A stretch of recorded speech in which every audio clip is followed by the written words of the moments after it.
Yeah, that'd be so funny if the owner just walks in and she's like, "Where'd my couch go?" Yeah, it just interrupts this whole thing. Straight up. You comfy? This is fucking sick. Well, it is what it is. Have you ever been in a threesome? Yeah. This guy's blooming fans. Sounds not really sexy, not this haircut, but you know what I mean? I dig it. Yo, so what do you guys do at those NA those NA parties or whatever you're gonna? NA meetings? No, you said you were going to like a party today? Or? Oh yeah, no. So like usually for a milestone of like every year, they celebrate the person's year of like staying clean kind of thing. So it was to be a meeting, but then it's kind of like the person who's celebrating, their friends will come talk about them and like what they did for the program and like how they're living their life and how they're like inspiring to them and shit like that. Yeah. It's just pretty much like a celebration kind of thing, but it's like a normal meeting kind of thing of recovery. Like I was in recovery for a bit. Like I've been in and out since like 2017. Yeah. And that's just because like I've like I don't know, like I didn't know I had a problem with like drugs and substances and alcohol and shit until I came there, you know what I'm saying? Yeah. So in a way, like people say that it's like a cult, you know what I mean? Because like they kind of tell you, hey, you have this disease, you have a problem. The only way you can fix it is if you give your life up to a higher power, or like higher power. Yeah, it's like they say it's not a religious program, but yet if you read like the books, they talk about God and shit like that, but. So I don't know, man. Like I believe like in higher power. Like I believe there's a force bigger than me, like that like looks out for me. You know what I'm saying? Like to be honest, I feel like my ancestors or like my dad or my aunts who all passed away. I feel like they got my back with shit. You know? Yeah. Like I believe in all that spiritual stuff. Because like in my experience, there's a lot of things that happen in my life that I didn't have to pay for. Like I felt like I could have got in trouble with it, but I didn't because I felt like someone was watching me. You know what I mean? Watching over me kind of thing. Yeah. Even though I'm a big believer in karma too. You know what I'm saying? Like I can attest to like shit that I've done. I paid the price in one way or another throughout my life. You know what I mean? Yeah. But yeah. So anyways, like getting into recovery or whatever. So I got like, because when they say I have addiction issues, I felt like I have obsession issues, you know what I'm saying? Like, if I'm doing one thing, I obsess over it, and then I always make it my priority, and then partying was my priority at one point in my life, you know? And to the point where it's like 7 a.m., 3 days in, I'm the only guy there, and I'm still partying, you know what I'm saying? And I'm waiting for the next crew to come hang out with me and shit like that, and that shit got out of hand for a while, man. And, during those benders, like those fucking benders and shit, like, they ever cross your mind? You're like, like maybe I shouldn't do this next weekend, or maybe I should. Every time. Every time? Every time when you're sober up, you're like, oh, I'm never doing that again. You never do it. But it's like 3 days later, it's Friday, and then it's like, and then someone calls me, hey, I got girls, or like, you know, buddies coming through, and then it's like, oh shit, then it all. It's like almost hard to say, like, well, how the fuck am I supposed to say no to girls and shit, right? Yeah, like especially when I was younger, man. It's like that's like even when I was younger, and I would like work out at the gym, and I'd be like doing good, but then the weekend rolls around and then someone says, oh, yo, I got girls, or it's like, oh, yo, we're going to this party, we're going to the club tonight or something like that. Then I'll throw it all away. And then next thing you know, I'm on like a 3-day bender and like. Well, your purpose in working out back in the day was probably a lot different than what it was today too, right? It was like working out to you was like, you know, so like you could like look solid for the weekend, right? Yeah, well, back in the day, like I used to be really overweight. Like, how much did you weigh? The most I weighed was 270. Holy fuck. Yeah. Yeah, I got We'll put a picture right here. Right there. 270, like fucking, it was bad, man. That was when I was like living not so. Living the high life. Yeah, living the high life, fast life shit. And I was eating I was always on the road, so I'm eating like McDonald's 3 times a day. Yeah. I remember at one point I was eating McDonald's so much that I got a lump on my neck, and so I'm like 270, a lump on my neck. An inflated lymph node or something? I thought it was like cancer or something, man. But then or a tumor. No, I just left it and it disappeared. That's probably kind of how you like dealt with like fucking like deal with everything. Like, oh yeah, This will fucking. That's how I deal with everything in my life. Like, yeah, just put it away for a bit, or like it'll go away. Yeah. But that, you know, it's weird. Like, so the thing about recovery too is like you do these steps. It's pretty much like a self-care, like you just digging deep. Digging deep, yeah. Into yourself, and you kind of figure out like what is it about me that drove me to do these things, or like what happened in my life when I was a kid, or like shit like that, blah blah blah. So you kind of get to know yourself again, and then you kind of free yourself of like the demons that you have, or like whatever, right? But in doing that, it's like I realized that I have a thinking problem. I have an obsession problem where I overdo everything that I'm doing. Yeah. So then now I try to do that in a positive role, like now with the gym and like personal training and shit like that, right? Yeah. And but yeah, that's so yeah. When I was 270, I was like, yo, this has to change. But then then I'll be going to the gym, doing shit. But then the weekend rolls around, then I'm drinking again, and like, you know, drinking so much beer, and I get that beer belly type shit, right? Yeah. And I don't know, man. That was back in, I think that was like back in like 2010 when I weighed the most, or 2009 or something like that. And what made you like? What was your turning point where you were like, okay, fuck, I gotta do something about this shit, or else I'm fucked. Well, my daughter was born. Oh yeah, that's huge. So that was like, yeah, because dude, I lived like. Was it like an instant like, holy fuck, I'm gonna have a kid? I gotta do like what? Like, did it become super urgent like that, or was it kind of like? You were anxious at first, and you're like, "Fuck, I gotta do something about it," but you still have that anxious like thought in your head. Or was it just like, "Fuck," like super instant, like, "Fuck it, I gotta change this for my daughter," like, you know? So when my girlfriend was pregnant, I was working, right? But then I was doing drugs every day. I wasn't coming home and shit like that. But I knew the baby was coming, so like she was at home and shit like that, and. But like I was so deep in my addiction and that lifestyle that I didn't even give a fuck. Yeah. But then it's like, I remember one time, man, like I knew I had a problem, and then for like the couple minutes that I was sober, I started crying, started bawling, man, because I knew I had a problem. I knew I had a kid on the way. I knew I wasn't doing well. I was unhealthy and everything. And then not knowing what to do about it, my only crutch was to get high again, you know what I'm saying? Yeah. Numb it all out so that I don't feel feelings, and then I just kept doing that because that's all I knew. You know what I'm saying? I didn't know anything better. I didn't know to like talk to someone or fucking go detox somewhere or some shit. Yeah. So then the day that my girlfriend was in labor, so I took 4 hours to pick her up, and she was fucking in labor at home. Oh, buddy. You know what I'm saying? Because I was too busy doing my thing or whatever, right? Yeah. Picked her up, dropped her off at the hospital, went upstairs with her, whatever. And then I was like, oh, I got to go do something. Then I went and got high some more. And I missed my kid's birth by 30 seconds. And shit. That still kind of eats at me and shit, but you know what I'm saying? Like, that was a turning point in my life, though. So that's when I really asked for help. I asked, like... where did you go? Like, who'd you turn to?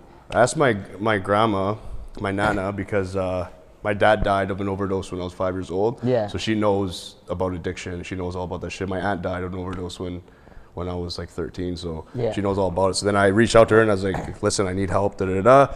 She told me to call the detox center. Never heard of any of these things. You know, I have no idea what the fuck any of that shit is. And like, it's not something normal for me to like go to a place where like people care for you, or like, it's just awkward. You know what I'm saying? Yeah. And so I went to a detox downtown Vancouver. For like a week or something like that, and like I was detoxing. I was like itching and shit like that. Yeah. So how was that experience? Like, I don't know. When you're coming off blow and shit like that, it's when I was going for so long. It's not like heroin and shit like that. Because I know when people do heroin, they get dope sick, right? Yeah, like their body actually needs it. Yeah. And then they actually get physically sick. Yeah. With me, it was just kind of like I just ate a lot. And it was just, I just felt like I didn't have energy. I don't really remember that much because this was... Did you like lose an appetite? Or I guess like when you're doing blow, you don't even have an appetite anyways, right? Or what? I don't know. No, it's like after, then you just crave for sweets and shit. Like I would just get like, my diet would just be like Slurpees and fucking taquitos. Because I'm pretty sure like, I don't know, like I might need to get fact checked on this, but I'm pretty sure like blow does something to your like... blood sugar levels or something, right? I don't know. Yeah, like it drains something out where your body just craves for sugar after or something like that, right? I've heard that. A lot of like people on drugs do this. I always like see like like junkies at 7-Eleven, they're always buying like crazy munchies and shit like that. Like sweets. I don't know what that is, but yeah. So I was in that detox place, and then I got into this treatment center. Yeah.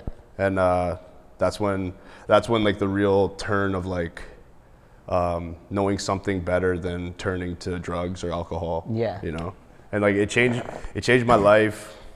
Like I said, with the steps, like you look into your life and you do all that shit. That's what, honestly, I feel like everyone should be doing a 12-step program in their life, man, because like you grow out of it. You know what I'm saying? Like even though I'm not in the program right now and I'll drink once in a while or I'll smoke weed once in a while, I still do these steps because it's you grow spiritually, right? You get spiritual growth out of it.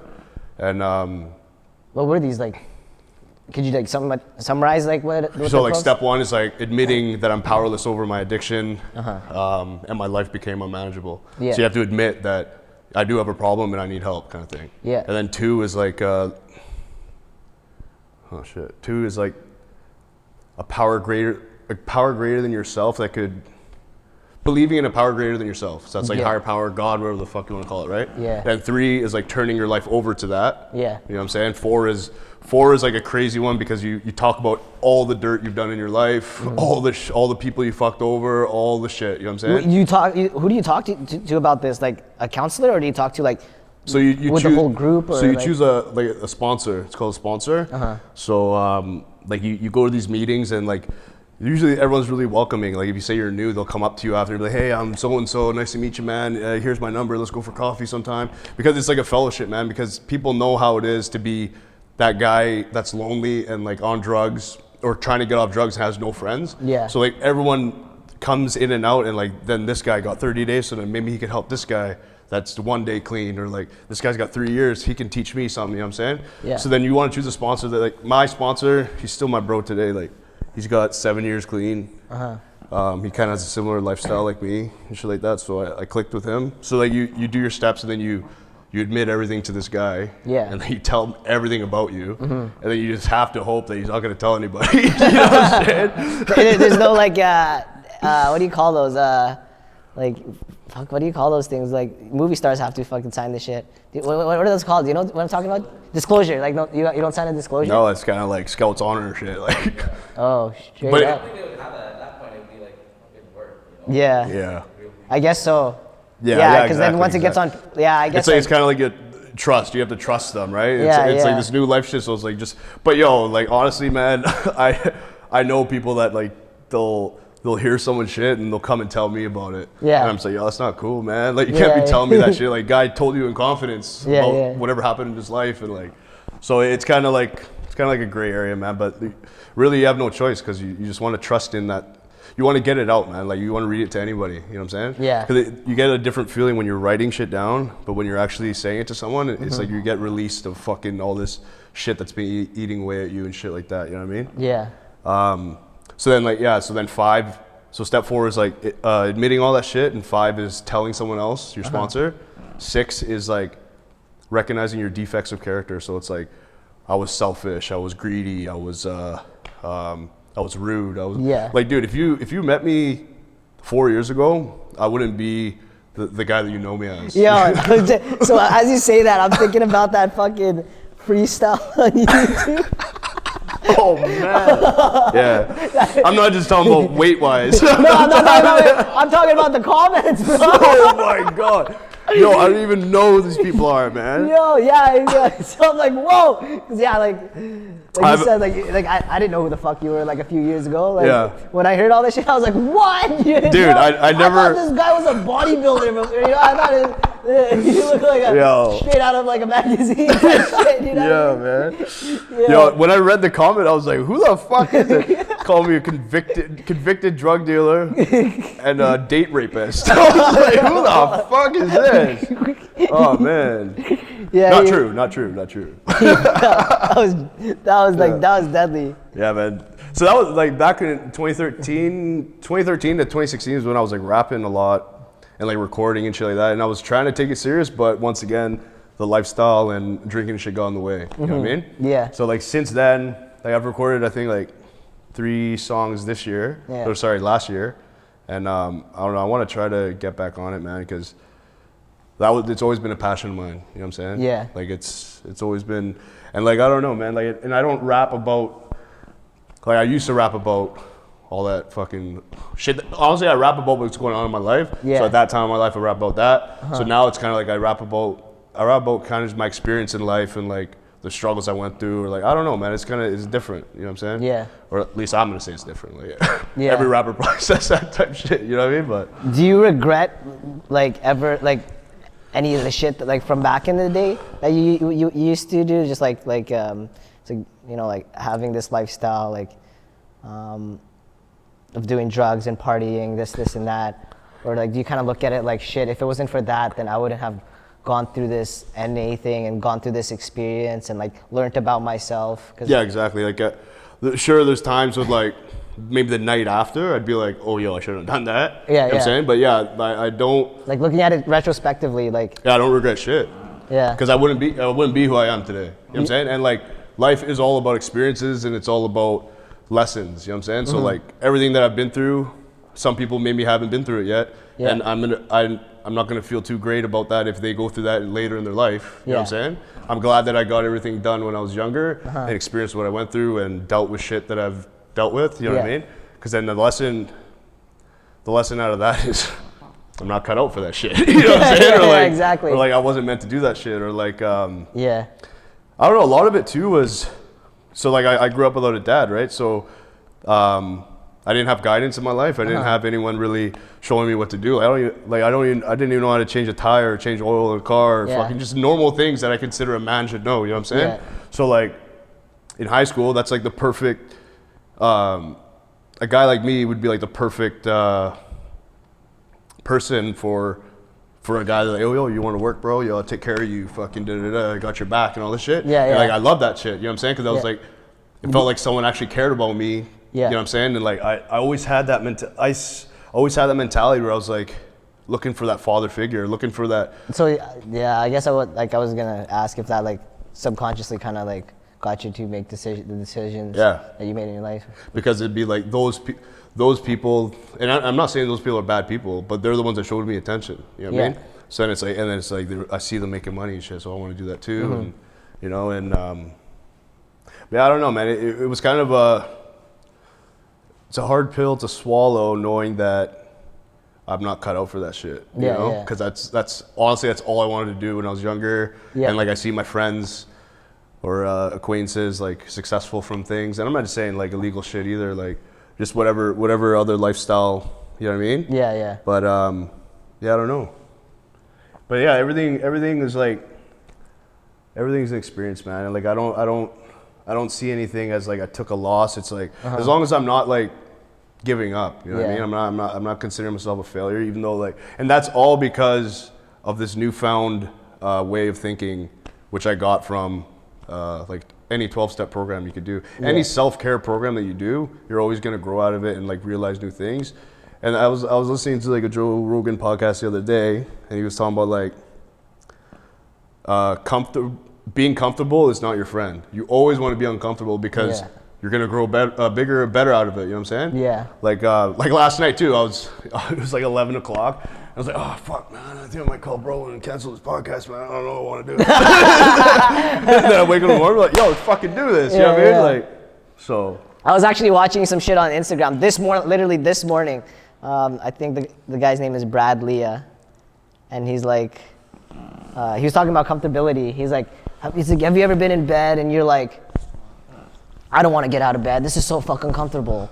Like, I'm just gonna chill here and just do nothing. Like, and that's exactly what's gonna happen if you stay comfortable. You're just gonna fucking sit down and you're not gonna do jack shit, and you're just gonna fucking live life, and you're just gonna be in bed, and you're just gonna be in the same place where you were today, where you are the next 5 years, 10 years, 20 years. Exactly, and then you're gonna be that guy that fucking hates on everybody, hates life, blames everyone for your fucking problems. You know what I'm saying? And honestly, even it's as simple as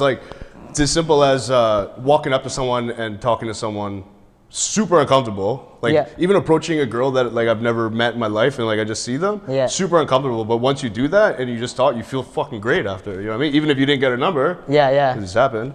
Like it's still growth out of it. Because then if you didn't do it, then nothing happens. And then you're just like, oh, what if? You know what I'm saying? No, I've definitely had those, like, I guess not regrets, but like that feeling, like when I was younger, like fuck, like I wish I just would have talked her to that girl. 100%. Yeah, you know what I mean? Like 100%. now, like in my head, I'm like, fuck, I have all these like what if questions, this and that, like driving me nuts, you know, like shit like that. They right? just smoke weed. You're just like, oh fuck all that shit.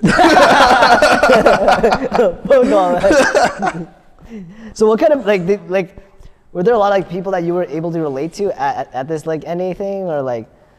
Yeah. So like I said, my sponsor, he grew up in Vancouver like me.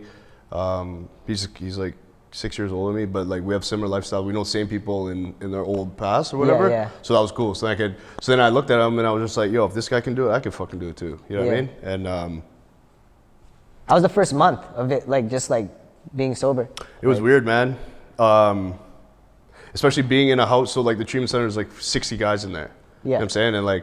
And I've done time before. So like when I went in there the first time, I'm like, this is nostalgic. I didn't trust shit. Like I was just like, why is everyone so nice here? You know what I'm saying? Like, it was like a jail. It was like prison, but it's like prison, but no bars and no violence. If there is violence, like they get kicked out, but like no one wants to get kicked out. You know what I'm saying? Because it's like, it is like jail in a way too. Because I've seen guys go in and out of there because. You get a free bed, like you get a bed to sleep on, you get free food, you get fed, you know what I'm saying? It's like, and it's rent free.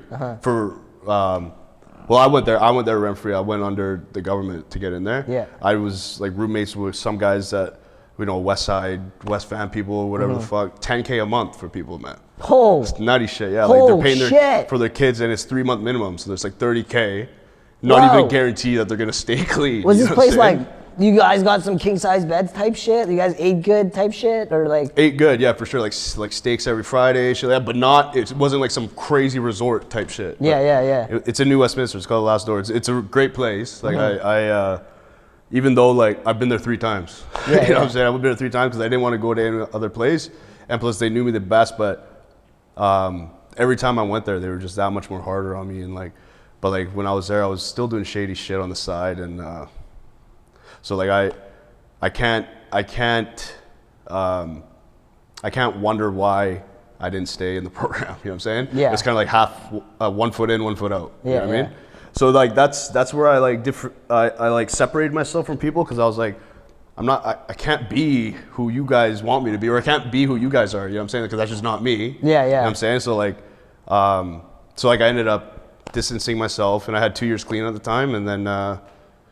I just thought it was a good idea to go out and drink and shit. So I went out and drank, and then it's like, you know, and then every time you celebrate a year, you get like a fucking, like a medallion and like a key fob, you know what I'm saying? Yeah, a key fob. Yeah, it'll be like clean and serene for 1 year. Like, they do like 30, 60, 90, 6 months, 9 months. And then I had a black one multiple years. Yeah. And then after I drank, I was like, oh, what a waste, man. I felt shitty, but like that before, like so I went in and out, right, since 2017. Yeah. Before, when like I would go drink or I would go do drugs, I would fucking hate myself after, and I'd feel so bad about myself, and I'd be like, there's no other way that I can get better unless I go back there or go back to this program. Yeah. This time when I did it, I still maintained my life and I still got shit done, but it's like I'm not doing it every day. I drank maybe twice in the last 3 months. Yeah. You're not like. Nowadays, when you have like a drink here and there, do you have that guilt in you? Like, fuck. No. No, right? No. I used to. Yeah. I used to be like, I used to party and be like, yo, NA ruined my party life. Like, knowing, just because like before I'd be like on another 4-day bender. Yeah. And knowing that there's a better way, to live my life than this, that fucked me up, you know? But. How did they manage you guys there, like, in terms of like, staying on top of you guys, making sure you guys were clean? Like, did they do like? Oh yeah, so everyone has a chore in the house. Like everyone has their chore that they have to do. They check your rooms every day, and like if you make your bed and all that shit. Pretty much they teach you how to be a fucking adult. You know what I'm saying? And like I can admit, like I wasn't a productive member of society, man. Yeah. Like I wasn't. I didn't even know how to fucking like mop a floor or with just like little shit, but like those are the little things that really teach you how to do things. You know what I'm saying? Like that house, that treatment center, it's crazy. It's 2 apartment buildings and then a house. And it's all beside each other. It's a pretty dope lot. But like that place taught me like I don't know, like I said, I was a totally different person before, and it just taught me, like, I don't know, man, just be nice, man. Yeah. Just be nice, you know what I mean? Even though, like, back in the day, some of the biggest gangsters that I used to know, they were the fucking most polite guys I've ever met in my life. Yeah. You know what I mean? Yeah. And then just made me that much more scared of them. Yeah. So I was like, holy fuck, look at this guy. Like, this guy's too comfortable. Yeah, exactly. Yeah. Yeah, man, just like, I don't know. I used to be like rude, and I used to be like cocky and shit like that, and I thought I was a nice guy and shit. So this is the thing too. So I thought I was a nice person. I thought I was doing good in life. I thought I was a good friend, and I thought I was like a good boyfriend, because the people I was around, they enabled my behavior and shit. You know what I'm saying? Yeah. So like, how the fuck are you gonna think that you're not doing good when these guys are saying, oh, that, you know, they're like enabling you, right? Yeah, yeah. So then when you you are who you surround yourself with. You know what I'm saying? So. Yeah. Like when I came to this program, I'm around people. It's like they taught me. It's like, yo, your real friends are gonna check you all the time. Your real friends are gonna tell you that you're doing something fucked up, or you shouldn't be doing this, shouldn't be doing that. Yeah. You know what I'm saying? And like that's when things kind of switched for me, where I was like, when people like tell me something, or like say how I'm being, or how I shouldn't be acting and shit like that. Like before, I'd be like, yo, fuck you, man, and, you know. Yeah. And now it's like, wow, you're my friend. Like, thanks, dude. You know what I'm saying? Because if it wasn't for people like that, I wouldn't have changed, man. Yeah, you know what exactly. I'm saying? That's why it's like, it's great meeting new people too, and like surrounding yourself with all new crowds and shit like that, and just like expanding yourself, because you're gonna learn something from this guy, you're gonna learn something from that guy, they'll learn something from you, and like, you know what I'm saying? It'll keep growing. Like, how long did it take for you to like be comfortable with like accepting, you know, not accepting, but like you said, like your friends would, you know, like say you were all good, this and that. Like obviously when you went into this like NA thing, and people were saying, hey, like you're kind of rude, this and that. Yeah. Like, in the beginning, you were probably like, shut the fuck up, right?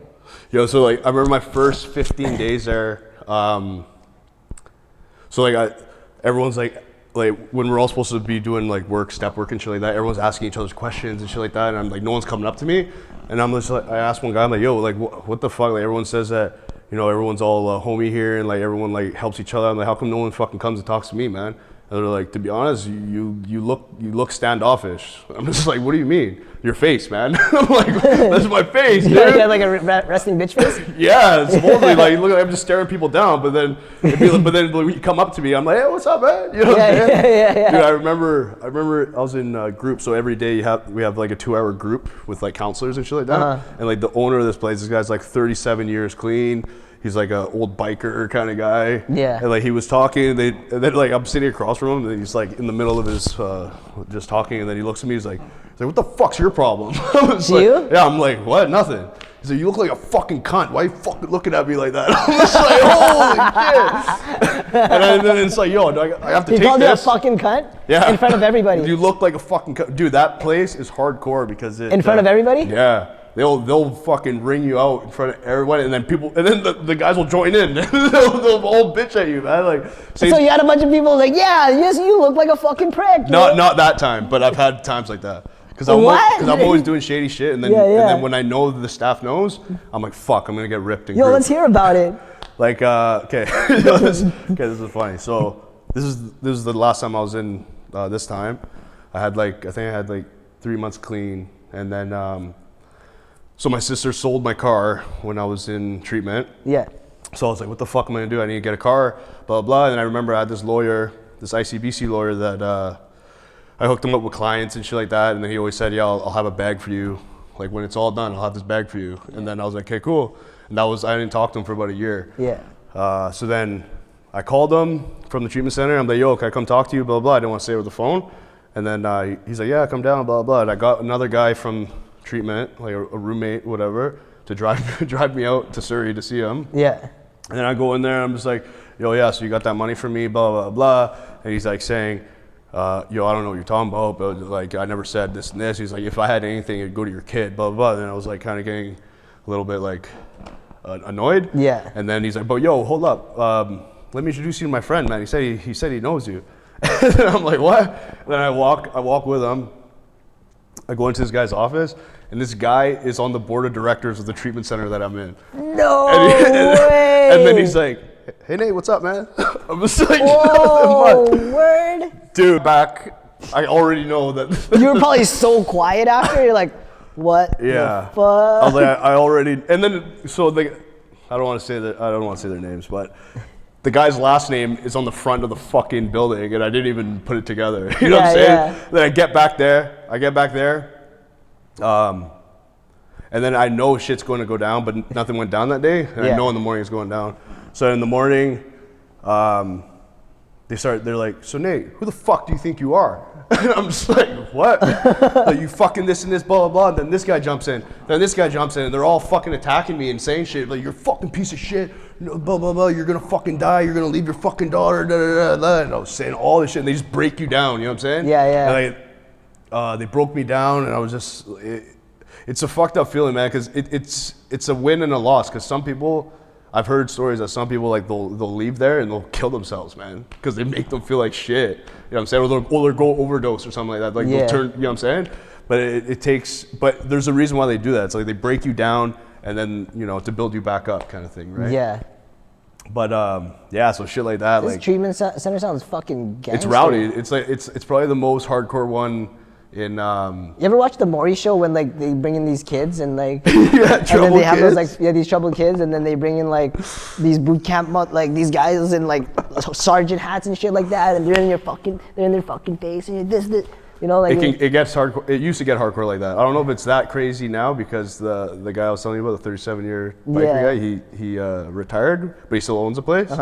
But it's pretty savage. That's why I went there 3 times, man. Because I always needed someone to be hard on me, you know what I mean? Yeah. And like it worked in the way of, like, I'm a changed person. You know what I mean? Like I have morals now, and I have more respect for people, more respect for everything. But it's like, was it like a treatment center only for, like, people like that had, like, bender issues, or, like, were people high on heroin going in there and shit? Oh, like everything. That? Like bro, there was 2 people there that were addicted to video games. What? Because it's about the behavior in what you're doing. You know what I'm saying? So, like, when you're doing drugs, your behavior is like you're isolating. You're not fucking picking up your phone. You're not eating. You're in the dark, or like you're doing something. You know what I mean? So these guys that play video games, they'd lock themselves in their room for like 4 or 5 days straight. Don't eat. Like, all dark in their room. Fucking staying up all night, getting insomnia and all that shit. And to the point where it's like unhealthy for them, and then their parents call them. So I'm like, yo, they're paying $10K a month for this guy that's hooked on Call of Duty? No like, way. Break the fucking console, man. Like,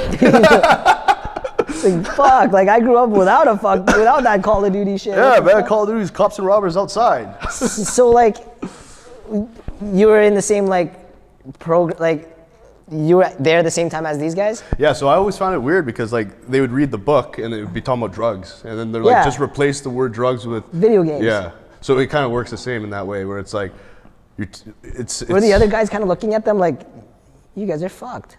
Yeah. There'd be like one guy be like, what, you're here for video games? Have you ever sucked dick for video games? I suck dick for coke, man. Yeah.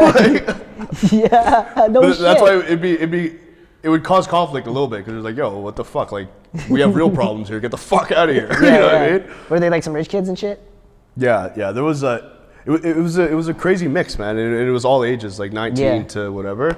And then down the street is a women's center, and then down the street is like the youth center for like guys, or like 17 and under, for kids, boys. Yeah. So it was like, it's a crazy community down there, man. Like I said earlier, like meetings are like 150 people sometimes and shit. It's super overwhelming. Like my one year cake was fucking nuts. So many people there, and for 3 years I tried to get that 1 year. You know what I'm saying? Because I went to so many other people's 1 years, and it was like such a dope thing to see and like to feel, right? So it was a good experience, man. That was like another experience in my life again. You know what I'm saying? Going to recovery and living that life. Like, I feel like I've shed so much skin of like changing into different people in the last like 10 years, man. And you got into public speaking too, right? Or some shit? Yeah, so when I was clean, people would approach me and be like, hey man, would you like to be a speaker for our meeting? And I did one in New York. I did one in like Zoom though, on Zoom. Yeah. I did one in New York. I did one in San Francisco. And then like I'll do some locally and shit like that. Yeah. And that was pretty cool. Cool experience too, man. Gets you out of your comfort zone as well, right? Yeah. Like it was a good experience, man. Were you ever on the other side where you were the guy that was trying to help somebody out with their recovery? Yeah. So at one point I had 5 sponsees. Oh shit! Yeah. How was that like? Headache. Stressful? Yeah, because like every day they're always calling you and shit, and like I took more than I can chew. You know what I mean? Yeah. Like but I wanted to genuinely help people. Yeah. But I felt like I was like I bit more than I could chew, kind of thing. And I remember the first time I relapsed was because of that. 5 sponsees, I was so overwhelmed. Yeah. And I was going to work and then coming back to the treatment center, because then after you complete your 12 steps, you go into this thing called transition. So then you get a job, they give you your own room, Yeah. and then you go to work, but then you come back there and blah, blah, blah. So I was doing that for a bit, and then I remember I would come home tired and have to deal with fucking 50 guys, and I was just like, fuck this, man. And then when I got my first paycheck, I was just like, this is whack. So then I started doing what I was doing before. Yeah. And then it led to partying and all this stupid shit. Yeah. Yeah. So these sponsees or whatever would open up to you about anything, basically? Or? Yeah. So they would read their steps to me and read all the fucked up shit they did in their life and like everything. It's pretty fun, man. It's fun. It's like, because then you can relate. Do you still do any of that? Do any what? Are you still involved in like helping with recovering addicts or? Well, the thing is, like, what they do or what we believe or whatever is like, if you relapse, you're the one that needs help now. You can't have these sponsees anymore because now they have more time than you. Yeah. You know what I'm saying? So it's like you need to get help first before you can help someone else. But it's like there's such a whatever thing on the word relapse. You know what I'm saying? Like some people make you think that if you relapse, it's all over. You don't know anything about NA. You don't know shit about nothing. Fucking shut the fuck up and listen. You know what I'm saying? But like, I don't see it like that, man. Like, and that's just come from a guy that's relapsed. So it's like, maybe I could say whatever. But like, I don't see it that way. You know what I'm saying? But like, yeah, it was just I don't know, man. I don't see it like that. Like, I have knowledge of the program. Like I said, it changed my life in many other ways than actually just staying clean and like not doing anything. Mm-hmm. It's changed my life in other ways. So it's like, I don't see it like that. So like with addiction, obviously you gotta like, I've heard like a key thing with like addiction is like replacing that time that you spent like partying and like doing drugs with like something positive. Like what was that? What was there something that you kind of replaced like all that shit with? Was it like the fitness, or was it just like your whole lifestyle? Like did you just make a complete lifestyle change? Like you, like after all that, you like cut off all your buddies that you were doing all this shit with? Yeah. Type shit. And so I cut off all my friends. As soon as so the first time I went to treatment, I stayed there for 4 months and then I left. I gained 40 pounds in that fucking time. Yeah. So that's when I was probably again 230, 240. Yeah. And then second time I started working out, and then whatever, relapse again, whatever the fuck. Third time is when I knew I had to make a whole fucking change. So like the whole time since I got there till I left, I was gym every day, sled every day, diet with what they have. You know what I'm saying? I started every morning with 3 grapefruits because I heard that the acids start your metabolism for the day. So like it burns or some shit like that. But so I was doing that. But the whole thing that I changed, like when I first came there, was like how to be a dad, how to be a father. You know what I'm saying? Because I didn't know how to be a father. I didn't have one. Yeah. Right? So like everything was new to me and shit. Yeah. So like I made all my time about. So I went to treatment when my daughter was 5 days old. It was pretty cool, man. That I tried to like roll with that, say, oh, she's got 5 more days clean time than I do, and all this shit, and like, so like I started this thing called Dads in Recovery. This whole fucking thing, like. Oh shit! Yeah, it was pretty crazy, man. We have like Monday night speakers and shit. Me and a friend of mine started it, and when I left because like it just like politics and shit. I didn't want to deal with shit, and like it's still going today, which is sweet. But so pretty much I prioritize my time with my kid, and now with fitness, man. Now it's like I'm trying to like. They say it's unhealthy to switch one obsession with another, but I don't think it is if you're doing something that's like healthy. Healthy fitness. You know what I'm saying? Like, is that what they say? Yeah, well that's what people do. Like, for example, a common thing for women is like they put down the spoon, pick up the fork. You know what I'm saying? So they'll like stop doing dope, but then they'll eat, and then they'll fucking gain weight and shit. Then food is their new fucking drug, because that's how they get out of their feelings, or that's how they deal with shit. Yeah, yeah. And then for me, maybe at the beginning it was at the first time, but then I made the gym. The gym was my everything, or like replace this with this. You know what I'm saying? So I became super obsessed with the gym, and I became super obsessed with my body, and that's just because I never wanted to go back to being fat, overweight. That was always a shitty feeling. Like till I was like 20 something, man, I didn't like taking off my shirt. Yeah. You know what I mean? I didn't like going swimming, man, because I was so embarrassed. Straight up. You know what I mean? I had no self-confidence. I had no... During that time, you weren't even working out or nothing? Yeah, no. I was like once in a while, like I said, I'd work out for maybe 2 weeks, and then something would happen. You were eating McDonald's 3 times a week? Like 3 times a day. Huh? 3 times a day. 3 times a day? What was your thing? What was your go-to for in McDonald's? Fucking Big Macs. I remember I got super baked one time, and I got a Big Mac McChicken.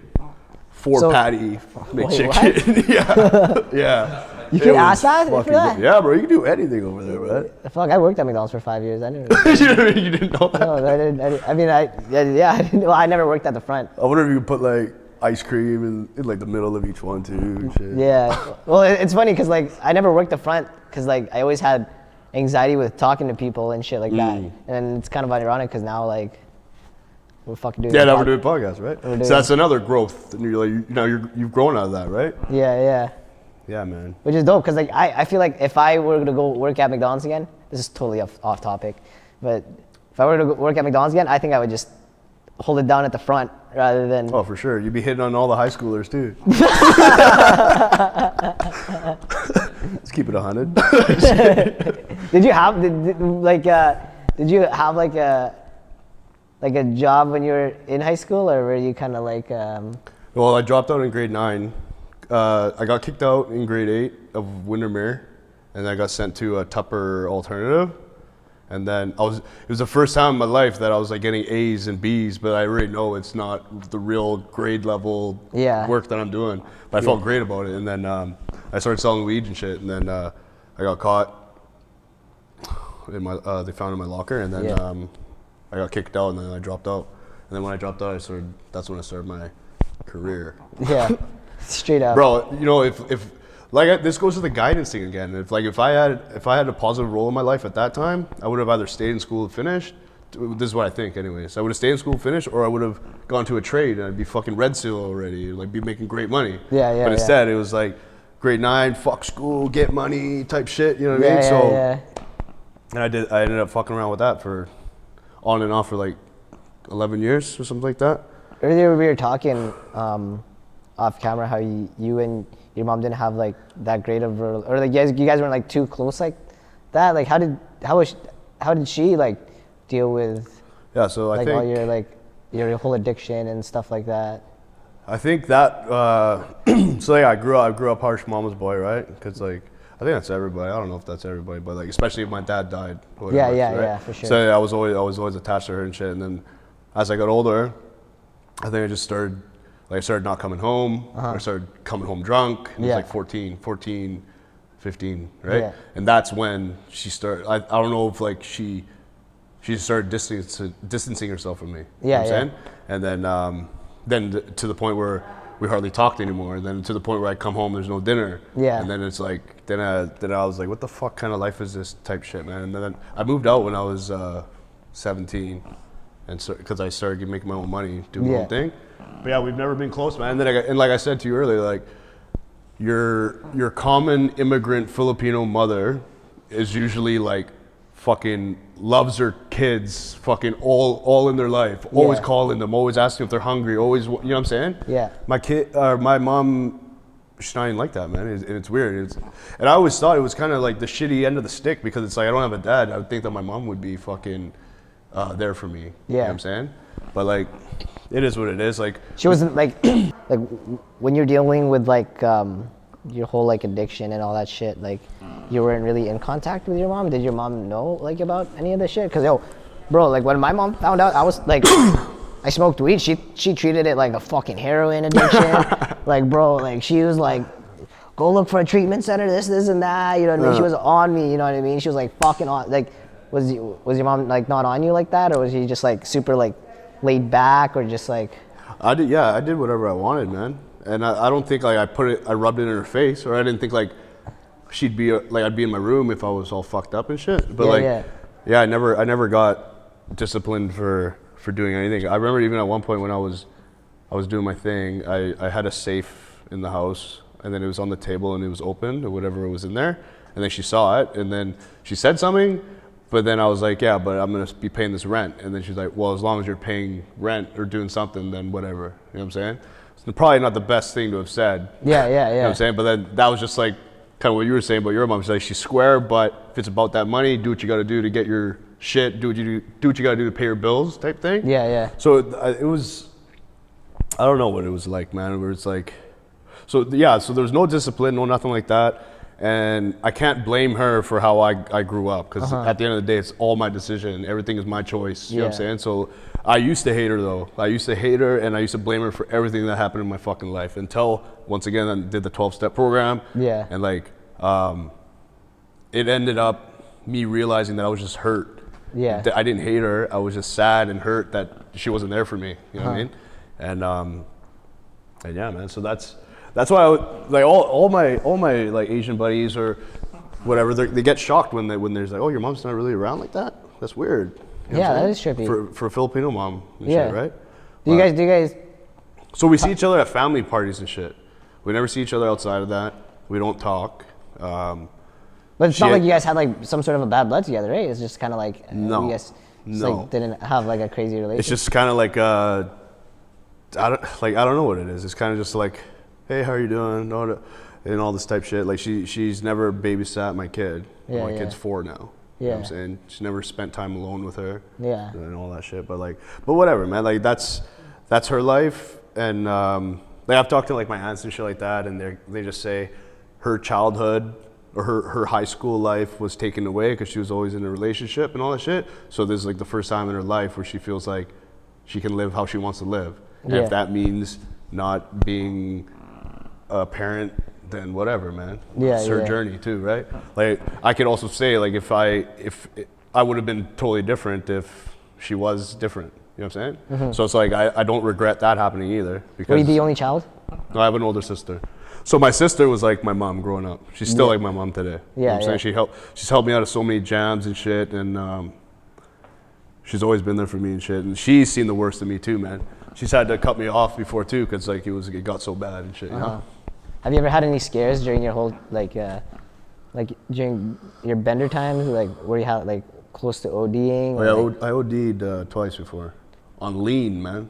Oh fuck! Not even heroin, on lean. Yeah. But it was like the fucked up lean. That was like when it first came to, when all that quality test like, shit came out. Yeah, it was just a bunch of Xanax and fucking grape juice. Yeah, a bunch of benzo shit. Benzos and grape juice. When I woke up in the hospital or whatever, they're like, yeah, you just had a bunch of benzos, benzene, you do pills and shit? I'm like, no. Were your lips all blue and shit type shit? Or like? I don't remember. You just kind of blacked out? Wasn't that a fucking scary moment or what? Yeah, so like I was at my buddy's house kind of. It was weird because I had beef with this guy. And then do you guys pieced it out through lean? I went to hilarious. I went to go see him to handle whatever we were gonna handle. Yeah. And then it ended up, oh yo, you got to hook up on lean? Oh yo, I got crates. And I'm like, yo, come on. And then that night I guess I did too much, and I woke up to paramedics on top of me, man. And I was like, what the fuck?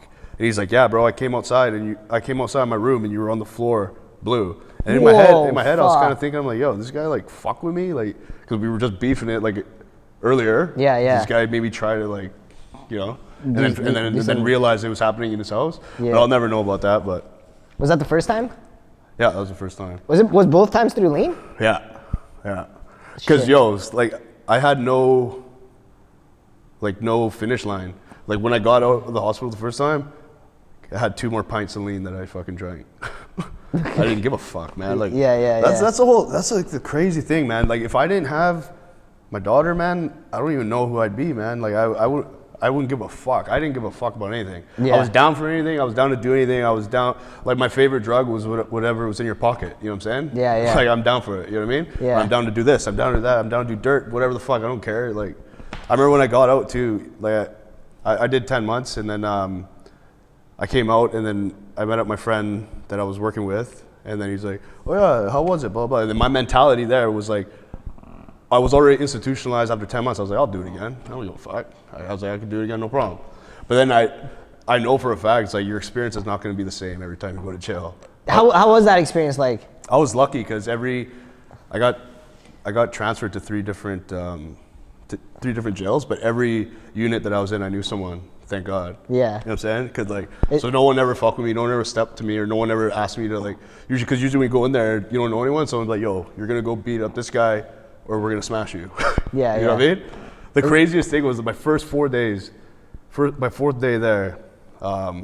So like 2 days prior to that, this guy goes around, he's just like, hey, these guys over here are paying $1,000 to fucking beat this guy up over here, blah, blah, and you guys in? Da-da-da. I'm like, I'm all right, I'm good, da-da-da. And then I wake up on the fourth day, it's like 8 in the morning, I'm like eating my porridge and shit. And this guy's on the phone. And then 5 guys come from the top tier all the way down. And then they start fucking beating him on the phone, like he's on the phone, they start beating him on each side. And one guy grabs, he has a shank and he shanks him from his temple down to his neck like this. And then they're grabbing his face, yo, and ripping it open as they're fucking beating him up. I was like, yo! But the guy was like 6'5", 300 pounds, and they were head kicking him and everything. He's not falling down. He's like, bro. He's just taking it. So basically, they cut open his skin and they just started peeling his face off. They were trying to separate it, yo. What? It was so fucked. And then so that guy that did that, he ended up getting 5 years on top of what he was already gonna do. They charged him with attempted murder in there. That's for $1,000. But then I heard later that the guy had terminal cancer, so he was gonna die soon, so he didn't give a fuck. Is $1,000 in there a lot? What does that get you? What can you even get? Canteen. So every week it's like a shopping list. You can order up to, I think it's $135 a week. Do people fucking obviously people sneak shit in there and shit, right? So people probably flip shit inside there as well, or what? Yeah, pretty much. You go in there and you have something, you probably get a good table. So it's like high school too. It's what table you're at is your reputation there. You know what I'm saying? Yeah. Cool guys in the back and shit like that. You can get weed in there and shit? Yeah, I came around when I was in minimum. So I was in max. I was in max for 6 months. So that's 18-hour lockdown type shit. Holy shit, buddy. So there it's For how long? 8 months? No, 5 months. And then when I got sentenced, so I had no violence on my shit. So you're locked in a room for 18 hours a day? Well, it's like you come out for breakfast and then you're locked for 2 hours. Come out for lunch for another hour, then you're locked for 3 hours, and then you're always in and out, and then you're locked up. I think at 8 or 9 or something like that for the rest of the night. Yeah. But total, it's 18 hours a day that you're locked down. And those are pretrial is kind of fucked up because that's when you can be a theft over 5,000, which is a petty crime. Yeah. Or under 5,000 or whatever, and your roommate could be a fucking murderer that just killed 5 people. Yeah. And you guys are in the same cell. You know what I'm saying? Yeah. That's pre-trial because you know what I mean? But anyway, so then when I got sentenced, I had no violence on my thing, so I got sentenced to minimum. So then they transferred me to Kamloops, and I was in Kamloops minimum. It's you could walk the yard, and there's smokes every day. Guys are throwing packages over the fence. Oh, no shit. Yeah, it was some crazy shit, yeah. Casually, just buddy will just be on the other side of the fence and he'll just toss you something. Yeah, the guy. Was that easy to get away with, or what? Well, if they see it on the camera, no. But they slicked. The guy was in the bushes. They hucked it over. Then one guy just grabbed it, and they just walked off. Because the camera, I think it goes like this. Yeah. So then for the off second or whatever that it's over there, they grab it, whatever. Yeah. I don't know, that was another dope experience too, man. You know what I'm saying? Yeah. I lived a crazy life. Yeah, that is crazy. What did you do for to pass time by when you were in max? Work out. In your room? Yeah, work out in your room. Dips and shit? You'd fill up plastic bags with water. Water? Yeah. Plastic bags? Yeah. With water? Yeah, plastic bags with water, and then you'd use your mop head, and you'd get on each end, and you'd be doing curls and shit like that. And no shit. You'd be doing water bags. Yeah, water bag, just anything you can. And then on the edge of the bed, you're doing fucking dips. Yeah, shit like that. Max was, but I don't know, if you have your routine. Did you have a roommate in that cell? Yeah. Was that trippy? The toilet was just right there? Yeah, I remember. So when that guy got stabbed or whatever, we were on lockdown for 4 days, and like my cellie was some junkie. And I was like, you're not shitting for fucking 4 days. There's no way you're shitting in here. Yeah. So like he held it. Because I was like, yo, that is not going to go down, man. Like, yo. Yeah. He held his shit for 4 days? Yeah, well, he hardly ate. he had, so I felt bad too, because I had like all my canteen and he had nothing. Yeah. So then I'd like give him a pop or like this and this, blah, blah, blah. Yeah. But yeah, man. 4 days lockdown. Wait, yeah. What happened then? Some shit? Beef? Or was that shit? It was that shit, yeah. It was that shit? They were just investing, because usually when there's any fight, it's 24-hour lockdown. Yeah. But then with this, it's code blue, like a stabbing or whatever, then it's is that 3 days or 4 days? 72 hours. Is that 4? That's 3 days. 3 days. 3 days. Grade 9 education, yeah. Yeah, man. Were showers in your showers like on the corner of every tier, so like one tier have like all the rooms, and then the showers in the corner here. Were like the whole shower experience, was it like what people say it is, like you drop the soap, you're gonna get fucked in the ass type shit, or no? I think that's more like penitentiary stuff. Cause so I was in provincial. Well, pre-trial is whatever, but provincial is 2 years or less. Yeah. That was the second jail I got transferred to. Yeah. But yeah, I don't know, man. Like, honestly, my experience there is just like if you just have respect for people. Yeah. You know what I mean? Don't be a fucking idiot, and then nothing will happen to you. Yeah. Hopefully, you know. Did that 10 months feel longer or shorter than yeah, max felt long. When I was in minimum, it was chill. Like, dude, in the minimum was cool, man. Like, we had like a farm and shit. We had chickens and goats and shit. And when you have visits, you have like physical touch. Chickens and goats and shit? Yeah. They have a farm, and they'd be like, so like the chickens for the eggs for the guards and shit like that, and like, or they sell it to fucking. What are the goats for? You guys eat it? No idea, man. Goat milk? I don't know. Goat milk? No idea. But anyways, yeah. So they have like physical, like you actually touch the people that come visit you, which is sweet. Yeah. So my buddy that I met in there, he'd have his mom come and bring like a bunch of finger rub and like. Oh, finger rub? Yeah. So like we were always lit. We were always lit in that motherfucker. Finger rub. What is that like? Just straight THC, like when you're like trimming weed. Oh, finger rub. Shit. Okay, yeah, finger rub. Yeah. So you'd always have these big balls like this, man. It was fucking dope. Yeah. And then, oh man, it'd be funny. So when we get like day parole, and then so we do highway cleanup, and that's when we get our cigarettes, like cigarette butts. Yeah. We like collect like fucking 100 or 200, and then guys would put it in a thing like this, and then they'd bring butter and they'd fucking stick it in their ass. I've never done it, but guys were like more than willing, which is the best. Like butter, as in the shit you dab, butter. No, like butter margarine, so it'd go in smooth. Yo. Yeah. No shit. Yeah, it was funny, man. Was that pretty normal? Yeah, normal. Yeah, well, because it's like, how else are you gonna? Was there like one designated dude that shoved like shit up his ass? There's usually like two guys. Like, yo, this dude can shove the most shit up his ass. Yeah. He's like, yo, let's go to this guy. He can shove a whole fucking steak up his ass type shit. Yeah. Like, this guy's on the cucumber status over This guy's on the cucumber status. Eggplant. So there was basically a couple go-to guys to say, hey, you gotta take one for the team. Yeah, usually be like a guy that has no money or like not throwing in or anything. Then he'll do it, and then he'll get pissed off for doing it, kind of thing. You know? Damn. Yeah. So that's how shit gets in, hey? Most of the time? Yeah, I heard now though, like I heard now they have the body scanners now, where now they'll see it. It's you can't start shoving shit up your ass. Yeah, so I don't know how guys are doing it now. They don't make you like do like fucking squats when you get. Oh yeah, squat cough, but then they do it minimal. Like they don't want to really look into your asshole. You know what I'm saying? Yeah. Like every time we came back from the highway cleanup, it'd be like squat cough, bend over cough, but they hardly look. They don't want to look at guys' assholes all day. Right? So basically, the guy has to just shove it all the way. Mm-hmm. Not even in the butt crack, like literally like inside the sphincter. He's fucking taking it. Yeah, he's taking it. Probably not his first time either. Yeah. What's the longest like the longest sentence you've heard it being in jail? Like did you meet anybody that was there for like 20 years or? Well, I was in provincial, so provincial's 2 years or less. Okay. But like I've had friends. One of my friends, I think he did like 6 years. But you know someone that knows someone that fucking that gets whatever, right? Were you like a little like did prison change you? Like in terms of like how you looked at people, like how you trusted people? Because I'm sure like when you're in jail, you gotta stay on. You're on edge, right?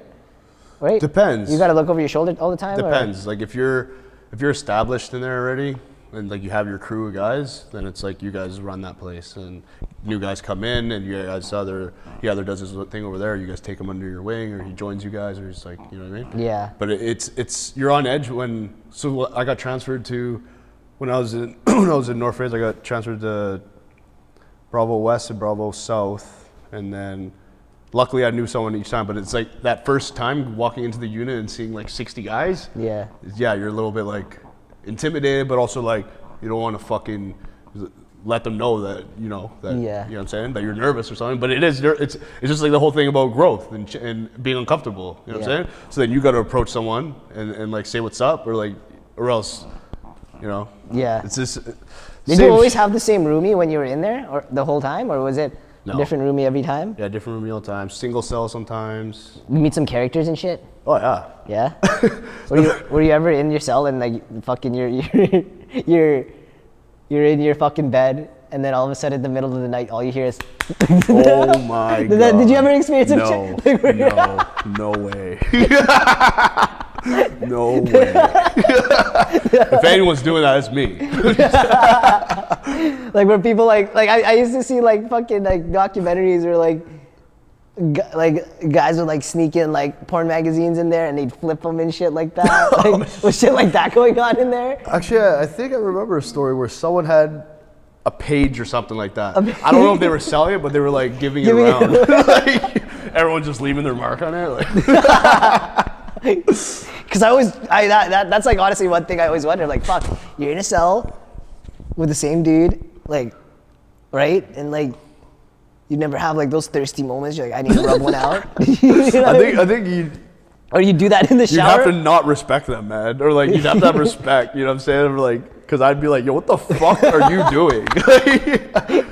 The funniest thing is when there's like girl COs there and like they're chilling at the bubble or whatever, and then like guys purposely will take a shower and then come out shirtless, just so, and then like flex and like thinking that there's a chance or something like that. Yeah. But when you came actually out, there is a chance. There could be. When you came out of jail and you looked at girls, were your standards like like you'd look at a 5 and you're like, you know what, you're looking like a dime today. I'm in. Right? I don't know. I remember the first day out, my sister came and picked me up from Van to Kamloops, which was sweet. Yeah. And I think, what did we do? I think we ordered sushi, and I think I got drunk. Yeah. And then I think the next couple of days I met my old friends, and then I don't know if I had pussy on my brain that time. This was when you first came out? Yeah. Eventually, obviously, but I don't think it was like the first thing. I need to get laid and shit. Yeah. But yeah, I could see if a guy did like 5 years and he comes out, his first thing he wants to. That's the day one of my bros, I think he did 4 or 5 years. And then he came out a couple weeks later. I set up this party for him. We picked him up in a limo and shit. And then as soon as he opened the door, I got the girls out with the flashes to their tits too and shit. And he's like, oh, it was the best, I got an instant fucking boner. Yeah. It was great. Yeah. Cause like when I first went to high school, I was never into like I went to like a high school that was predominantly like brown people, right? I was never into like brown girls. But then eventually, like going to that high school, it kind of grew to me. Like I started, like all of a sudden, like you know, these brown girls like are pretty like. There's a lot of pretty brown girls. Yeah, they're pretty. Like they started to become my thing, right? Right. So like I'm thinking like if you're deprived from like looking at girls and being in jail, like anything, like anybody could be your thing. And you're just like an animal. And you're just like an animal, and you're just down for whatever. But I guess that's not the case. Or like I can't remember, man, because that was. Because like like I don't know, like that strikes my curiosity. Like you're in there, your testosterone is just boiling.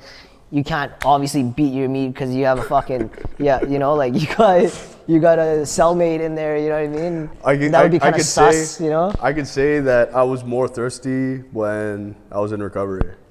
Really? Yeah, because then it's like I go in there, I'm a fucking broken human being. Yeah. I fucking feel like I have nothing in my life, no fucking confidence, no nothing. Yeah. And then, like I said, there's a women's treatment center down the street. every day you're going to meetings in the morning together and at night, and then you're going to go to the gym with them during the day, go swimming and shit like that. So it's like being around women, then all of a sudden you get that feeling of feeling wanted because you have such low self-esteem because you're talking to girls now. Yeah. That's when I think I was the most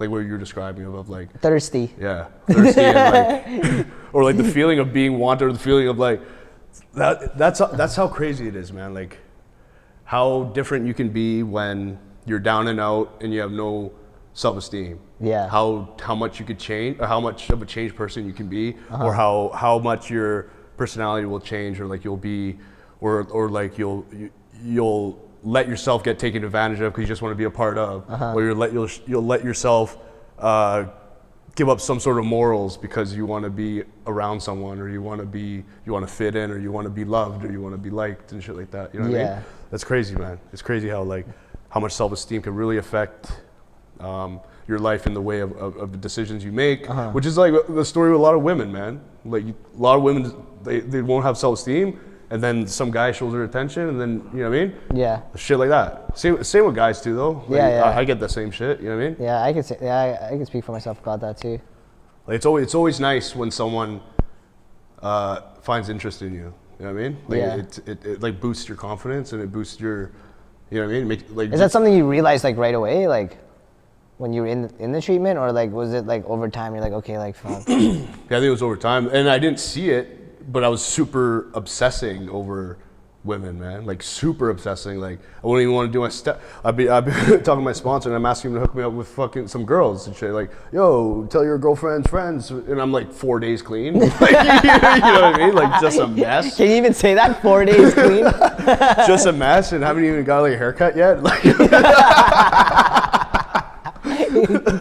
Yeah. Straight up. Would they be like, yo, you gotta chill, dude? Yeah, they'd be like, dude, shut the fuck up. Like, what? They're like, why don't you concentrate on staying clean and actually living a life first? We're more How old are you though? You must have been like, that's like a mid-20s type 27. I was 27. Straight up. But I ain't gonna lie, the last time I was there in 2019. So I was 29. I was the same way, man. I was the same way. I wasn't with my baby mom at the time, and then when I was in treatment, we were like hooking up and shit, and blah blah blah. And then like I feel bad about that. Like I was talking to a girl from the treatment center at the same time, and then I was kind of like playing both sides. And then like I kind of told my baby moms, hey, I'm gonna go date this girl. Whoa, you just straight up, eh? Yeah, like straight fucked that up. Totally, like that fucked with her self-esteem, 100%. You know what I'm saying? Yeah, like, for sure. You know, she thought like I was gonna get clean, and then we're gonna be this family and shit like that. Yeah. So then I ended up dating this girl from the treatment center for a year and a half. Was she clean at least? Or? Yeah, we were like 2 days apart. 2 days apart in being clean? Yeah.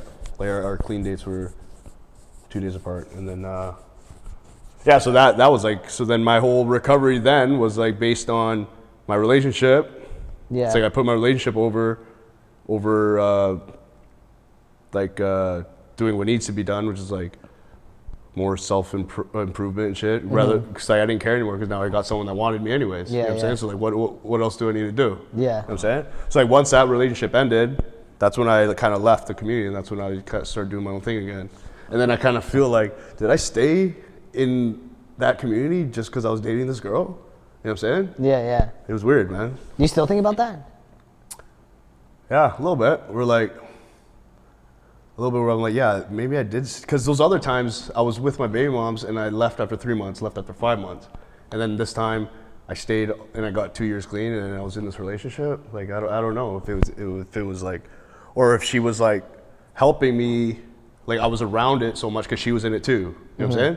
Because then when we broke up, I was like kind of distancing. I didn't want to go to the same meetings as her, and like, you know what I'm saying? It was awkward and shit.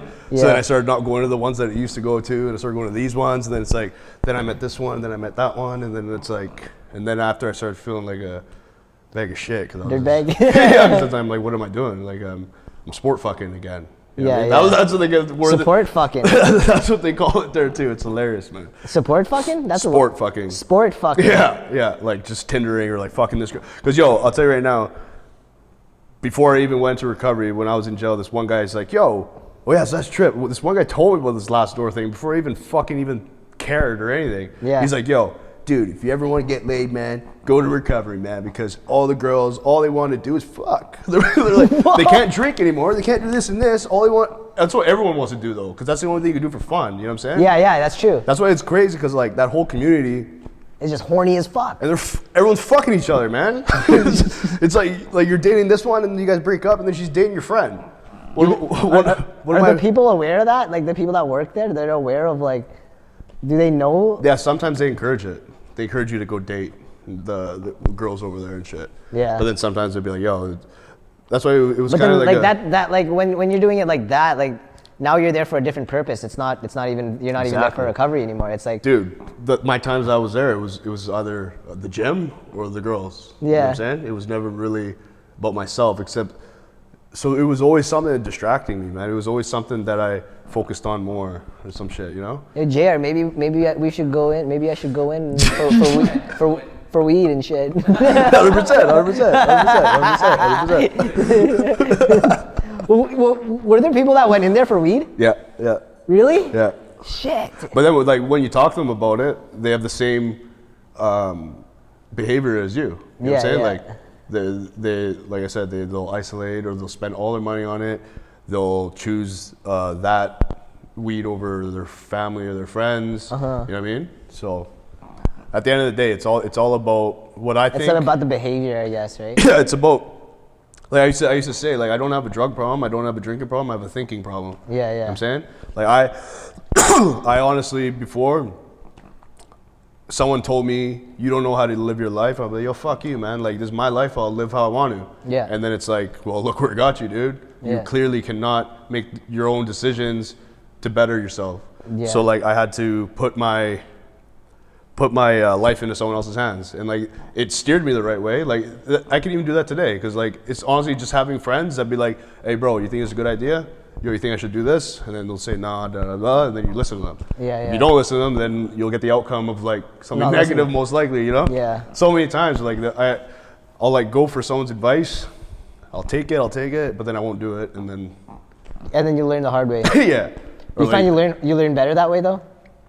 Dealing with it? Could be if you keep repeating it though, which is the definition of insanity. Yeah. Repeating the same thing over and over, expecting a different result. Yeah, That's yeah. insanity, right? Yeah. Which I've done many times. You know, Yeah, exactly. I think that goes to the whole living my old lifestyle. I think I could do it again. I think, oh, this time I swear I'm not gonna party with it. You know what I'm saying? And Yeah. it happens every time. And yet I think I can do it different this time, or I think like if I had this or if I do that, I could be successful in it. And like, but it just never worked out, man. But like repeating it over and over was insane, man. But I just thought that that's what I was gonna be, or like, you know. Yeah. Then eventually you were kind of like, all right, you dug yourself a deep hole enough where you're like, all right, like this is insanity. Like That also was like with my kid. yeah. Even though I did go back to doing what I was doing, but the initial first thing was like, I don't want to have her grow up without a dad. Yeah. Because like I know how that feels like. Yeah. It's not a good feeling, you know. Yeah. Especially for a girl too. You know what I'm saying? Like for a girl with daddy issues, like there's guys out there that are like jackpot, like fucking yeah. Yeah. You know what I'm saying? No, definitely. Manipulate the shit out of them and like just or tell them you love them and shit. No, you know, definitely. Because they never had that father Father in their figure. life, right? Yeah. I know what you mean. So like honestly, the same probably went for me, but like with girls or like with like older homies and shit. You know what I'm saying? Like having that love or having that feeling of like being protected or that feeling of having someone watch over me and shit. You know what I'm saying? Yeah. Like that's like a man's way of feeling the same as the woman. You know? Yeah. Because I grew up in the house full of women, so I always had this respect for them. But then again, it's like when I'm in my ways, I'm a fucking asshole, you know? Yeah. And I'm a piece of shit towards women and shit. Yeah. If you were to like talk to your younger self, like at your like lowest point, right? Yeah. Like how do you think you would approach your your younger self in terms of like making a change and like, you know, like like basically speaking to your younger self and like trying to convince them like, hey, like this is not the wrong path. Like, how do you feel like the best approach would be in that with a conversation like that? Fuck. Do you ever think about that? What I would, I remember I see this guy's post. He's like, "What would you tell your younger self? What would you tell your younger self if you had the opportunity?" He'd be like, "Don't be a goof and don't do drugs."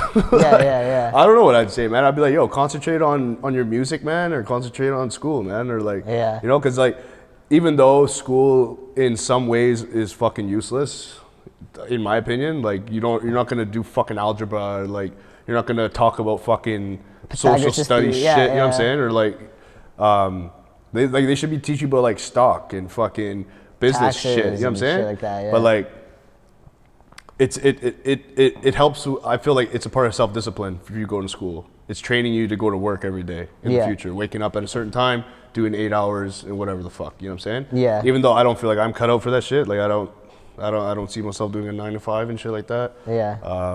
Unless it's something I really love, you know, like if I was personal training, fucking 5 days a week, 8 hours a day, I'd love that shit. Yeah. I'd say post it in the gym all day. Yeah. Or if I was getting paid for music, that's the thing. Like I love making music, and it's not to become fucking rich and famous. I just want people to hear my story of shit. You know what I'm saying? Yeah. And like I need to get back into it, man, because like I always get that rush. Like the last time I made a song was like 3-4 months ago. Yeah. And it's like I get that momentum, and then something comes up, and then I'll stop. Yeah. You know what I'm saying, rather than, or like if the money's a problem or something like that, for studio time or something like that, you know what I'm saying? Yeah. Like if in a perfect world, I'd be in there for 5-6 days a week, man. Yeah. You're banging shit off. Because, dude, what inspires me is when I see, like, I'm not trying to be a hater, but when I see a rapper that I think is shitty, but he's making it. Yeah. Because he's consistent. He keeps doing it. He stays on it. That's like anything in life, man. Like eventually you're gonna get somewhere with what you're doing. Yeah. You know? No, I feel that 100%. Like Future, for example. He was underground for 9 years, man. And look at him now. You know what I'm saying? Future was underground for 9 years. Yeah. Man. Like a lot of rappers were underground for like many, many years, but they just never gave up. They just kept it going. And then they get a show here, and then the promoter sees you, then he hires you, and then as long as you keep making songs, eventually you're gonna hit a banger. You know what I'm saying? That's like hopefully, right? Yeah. And so that's like something I want to concentrate on. The same with the personal training too, man. Like, well, that's why we're here too, right? Fuck. and digging deep, 420, man. This is gonna hit 1 million views or what? I fucking hope so. Eventually, we're just gonna keep it going. Exactly, we gotta manifest that shit, right? Yeah, 100%. How much time do we have? Anyways, how long have we been talking? What time is it? It's 12. Oh shit. How long have we been talking? I don't even know. Oh shit. Oh, nice. Yo, what were you laughing about earlier that you're like, fuck, I gotta save it for the podcast? Oh yeah. Oh fuck, what was that? I don't know, man. I was like fucking. Oh no! Oh shit. Okay. All right. So, so yeah, I don't know if you're down. I don't care. Like you know. Hope my BM ain't watching this one. Huh? Hope my BM's not watching this. So yeah, this was like 6 months ago. 6 months ago? No, 8 months ago or something like that. Wait, hold on. I need to take a fucking piss, bro. Okay. I might just piss myself. For recovery too. Like I didn't know that shit was going down like that. Yeah. That's nuts. Yeah. Another whole new world. It is. It's trippy, man. You want to get laid, go to recovery. It's trippy because like when I first heard about like recovery, I thought, oh fuck, I'm gonna be the square ass fucking bow tie wearing, Velcro sandal wearing guy. You know what I'm saying? But you go there, it's just like, it's like fucking, the guys are nuts, man. Like guys are fucking insane. You know what I'm saying? Like a guy straight off the street, or like a guy with like 10 years clean and he's still nuts. Yeah, you know what I'm saying? But they're like cool people. It's like people like us. You know what I'm saying? Yeah. And like so like the difference between people say like AA is like for old school old guys and shit like that. That's what's kind of boring. Yeah. And then NA is like the hardcore fucking younger crowd. But I've been to AA meetings where it's like a bunch of like younger crowd type people and shit. Yeah. It's a good vibe, man. Like it's a good place to go, man. Like I told my friends I want to go back just for the fellowship of like the community of people and just hang out. Would I be able to just go into an NA and bro, be like, free, fucking anyone can go, man. What? Anyone can go. So I don't even if you're loaded, you go there drunk. I don't have to spend like 10K to go there. Fuck no. Oh, the treatment center. Yeah. Treatment center, yeah, you're gonna need. Okay, but or you get on the government shit. Yeah. But yo, like meetings go down 7 days a week, all over the place. You still get laid there? Just kidding. For sure. Just kidding. No, like, In the bathroom? No, I mean like, so I can just like walk in and just like listen to people's experiences. Yeah, you walk in, sit down. I guarantee probably people will come say what's up to you and shit like that. Yo. Hey, it's your first time here? Oh yeah, my name's this. Here's my number, man. Let's go grab coffee sometime. And, like, I honestly low-key want to like go in there and just kind of listen to people's stories. You know? Yeah, we should, man. We'll go next time. Yo, are you serious? I'll show you a sick meeting. Like Friday nights was my. Yo, I'm actually pretty down. You down? Yeah, that would be pretty cool, bro. Let's do it. Get mic'd up? I don't know. I don't know if people would be cool with that. I don't know if that'd be fucking. All right, so let's hear this crazy story. Oh yeah. Okay. So, totally random, like off topic, nothing to do with anything. So like I think 9-10 months ago. Okay, so before that, a year ago, I was doing like steroids, cycle. Yeah. And then with the with the cycle that I was using or whatever steroid I was using, you get impotent problems at times, right? What was it, Trent? Yeah. So I was okay. I won't even say what I was on. But anyways, so I'd have problems sometimes. So then I would buy like Cialis, I'd buy fucking Supermans and all this shit, right? Yeah. And then boner pills. Yeah. I honestly used them for like a year straight, man. Whoa! Super bad for my liver and shit. Yeah. But then when I'm on test, like it's no problem. Like just like fuck like this, right? Yeah. But so anyways, I was seeing this girl, freak, like, yeah. And then one night, I remember my buddy a couple of days before that, he was on a cycle too, and he was just like, he just came out of treatment at another place, and he's like, yo, I met this guy, and he fucking gave me these, it's called Trimax, yo, and I was like, what the fuck is that? It's a injection, you inject in your dick. What? and then you're like fucking craziest ever, blah, blah, blah, blah, nutty shit. And like, yeah. he gave me one, and it's like, at least like, it was filled like 10 IU or something like that in like a insulin needle, right? Uh-huh. And then I was like, so I just used the whole thing? He's like, yeah. And then I was like, okay, cool. Then I did it. On your shaft? Yeah. I thought it hurt. It didn't even hurt, man. And it's like, you do it like 2 inches up, something like that, but right on the side. Like pretty much, yeah, right on the side, halfway from your head to the shaft or whatever. Or yeah. Whatever. And then it didn't really hurt. Put the whole thing in there. And then like, that was like 8 p.m., something like that. And then it was crazy. And then by like 11, 12, it was supposed to last for 4 hours. 11, 12, it was still crazy and it started to hurt.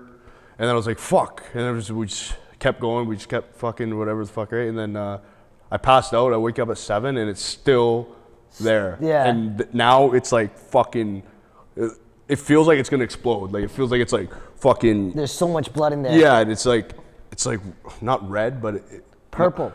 No, it's like a mix of.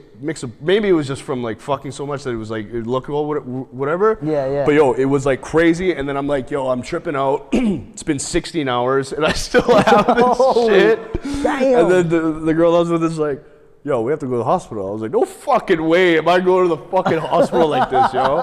And then like, a little more time passed, and I was like, fuck, okay, we gotta go to the hospital. And I'm going, we drive to the hospital, and I'm like, I'm wearing a sweater. And then I'm like pushing it up on my sweater like this, and I'm just like, I'm in the emergency, and like and then it took like 30 minutes, and they see it, like, yeah, what's the problem? I'm like, yeah, I got like, I go like this. And they're like, what? And they're like, what did you put in there? And then so they're like, okay, yeah, wait over here, you'll see the doctor. I had to show it 3 more times. So it's like they called their coworkers. They were like, yo, go check this guy out. Just ask him what's wrong. And I show it 3 more times. And then I'm in the room. Did any of the nurses look impressed or what? They were fucking all guys, man. Oh, what? I was hoping fucking Kimberly would come in. And then, so then I'm in the room, and then these 2 guys come in. And And then they're like, yeah, let's see what's going on. And I show them, then I'm like trying to lighten up the mood. I was like, it's big, eh? Yo, dude. then they like, bro, this is the worst experience now. So they put a numbing in there, so big needle on the side again. Oh my God. And then like it wasn't an insulin that needle. one, it hurt going in. Yeah, it hurt going in, but then it numbed out ASAP. Yeah. And then it's like, oh my God, I never thought about it in this long, man. 2 guys grabbing my dick. Shut the fuck up, dude! What the fuck? Dude, and they're like, oh my God, it was the worst fucking shit, man. They're like, we have to drain it. So they grab a bigger needle, a fucking thing with a tube like this, and the needle like this. And then they start they put it in, and they're pulling it out, and they're like, yo, it's too, like the blood's too thick. And then they start going like this, and going like this, and like ripping, like I felt like they were like, dude, they took 40 cc's of blood out of that motherfucker, Holy man. shit. And it was still like fucked up. And then at the end of it, I look at it. I was like, yo, it looks like, you know what? You just beat the shit out of my cock. You know, like the weird colors if like you would get like a Skittles bag wet with the Skittles and it's like reddish, weird blue and shit. Yeah. This is my color of my dick, man. And it was like deformed, yo. and it was mangled, man, but it was done with. It was done with. But yo, that was the worst experience. And now today, like to this day, the way I piss, it's like a fucking broken water hose, man. Oh really? It'd be like like a mist over here, and then like drips over here. Like, just a mess. It's just a mess. It's just a mess. So like you gotta kind of squat a little closer to make sure it doesn't like go everywhere type shit. Yeah, it doesn't even matter. It doesn't even matter. If I hold it, it's spraying, man. During that whole time, were you like realizing like, bro, these 2 dudes are fucking grabbing my dick? Yo, I think they're Filipino too. Oh my God. Sounds like big, right? Dude, yeah, it was wow, fucked man, up. what is this, man? What they're taking, man? Oh my God. Yeah. They're like, you'd never do that. They were like, if it was any longer than 16 hours, like you could have lost your dick. Like they're like, oh shit. They're like, imagine you have dental floss and you wrap around your finger and it turns purple and shit. They're like, that's what was happening to you. Oh. And they're like, it would have went to the point where it would be purple and then you would fucking taking it off. I just would have ended my life there. Why did it have to be 2 dudes? One was like assistant. Oh, it's probably his buddy. Like, you know, look at this dude. So you had four hands on you, or? Oh, dick's not that big. Exactly. Like stacked on top. That's what I mean. Like, why did there need to be 2 dudes? Like, Okay, so like, because I guess one guy's holding it with the thing, and then one guy's like bending it with the thing. and you're like, you're just there like. I didn't want to look, man, because when I look, it looked fucked up. But I sent a picture to my buddies, like the bowl of blood. I sent a picture of my dick too. They didn't want to see that, but that's a scene, bro. Oh man, it was God. savage, bro. And then I talked to my buddy. I was like, "What the fuck, man? Like, what, did you do this?" And he's like, "Yeah, I put half of it in though, and you told me to do the whole fucking thing, man. Like, oh my. He only did half of it, and then it worked for him. But holy shit! So what's the shit called again? Trimax. Trimax. Like or Trimix or Trimix. What kind of people use this shit? People with ED? I don't know. He got it from a gay guy, so he's like, gay people use it, and they go nuts. Or like, I don't know, but yeah. I don't know. I was just after that, I was like, okay, I think I have a sex problem. Like, I have a problem for sure. If I'm sticking needles in my penis to make it erect. There was a movie. Fuck, I forgot what movie that was, but oh man, I think it was like it was Scary Movie something or some shit like that, where the dude just popped a bunch of fucking Superman pills and then he jumped off the balcony. Oh yeah. What movie is that? Yeah, that was a Scary Movie, but it was what's his name? And then like he had a giant Tiger boner? Blood, fucking. Tiger Blood. Tiger Blood, fucking. I'm from Mars. The 2.5 Men guy. Oh, Charlie Sheen? Yeah, it was him. Was it? And he fell out the building, maybe cracked the cement with his boner. Yeah, with and his shit. boner? Yeah. Yeah, it looked like that. Just Holy kidding. shit, that's a deadly story, dude. Yeah, it was pretty. It was pretty fucked up. When did you realize you're like, oh fuck, like, it's 2 dudes fucking Honestly, I was scared. I was scared that it That you wasn't were gonna gonna work lose your out. dick? So I was just like, get it done. Like fucking do something, man. You know. Yeah. It took them. I remember too. Like they drained the first. I think it was like 30 cc's at the beginning of blood, and then That trip you the fuck out, eh? yeah. Then they're like, okay, we'll leave for like 20 minutes. See if it goes down, and it went back up. And then they had to do it again. Holy shit. So I think total, I think it was like 40 or 50 cc's, man. It was fucking gross, man. Did the girl have a Grand Slam time? Oh, dude, that was embarrassing, man. Broke up with her a month later. That's a fucking story to tell. Oh my Yeah, god, that it's- is fucking two fucking jokes. I don't man. think I could show my my girlfriend this podcast. Let's not do that. No. She'd be like, oh, that's why you pee like a fucking horse. Is your dick all deformed and shit now or no? No, it's just Is it like- when I pee sometimes it's It's weird. not curved? You're not a curved member? I don't know if I am. You want to see it? Hell no, I'm good, man. That's fucking wild, bro. Yeah. I hope your girl doesn't fucking watch this potty. Well, good thing we left it to the end, you know what I mean? That means she would have to watch the whole thing. yeah. You never told her this story? No, you know what's funny though? Like every time if she's in the washroom when I'm taking a piss, I think about telling her. But like I don't think it would be such a big deal, except just the fact that it had to do with like sex and shit like that with someone else. I wouldn't want to hear that if she fucking told me a story. Yeah, I'd yeah. punch her in the head. Just kidding. We don't hurt women here. Fuck. I guess we'll call it here. Fuck, we're running out of time here. Right? Close it up here. All right. Fuck, how the fuck do we close this shit up? Digging deep 420. Diggin 420. Make sure you hit the subscribe button, hit the bell button, like button, or if you didn't like us, thumbs up. I don't give a fuck, man. Leave a comment, leave something, man. Just hit that subscribe button. Let's get us to 100 subscribers already. Fuck, man. We're like so close. We're at 95. Hopefully by then we'll have 100 subscribers. But then until then, peace. Oh yeah. Let me just do a plug in. Oh yeah, plug in. Follow me, Nate Diggity 604, or trainin over here. Or trainin with Nathan N. Follow my sister too. She has a cleaning business called SBV Cleaning. You can follow her on Instagram. And if you guys you like elite weed, you like good flower and shit, follow my boys Gas Gods with a Z 420. Oh yeah, and then follow us, Sunset HQ. We're both personal trainers here. You know That's what right. it is. If you guys want to change your life, come to Sunset HQ, baby. Holla. Book in your fucking free consultation with either me or Nate. We got you. We got you. We'll hook you up with Trimax too. No, I don't know about that. I might need to try that one day though. All right, peace out. Sick.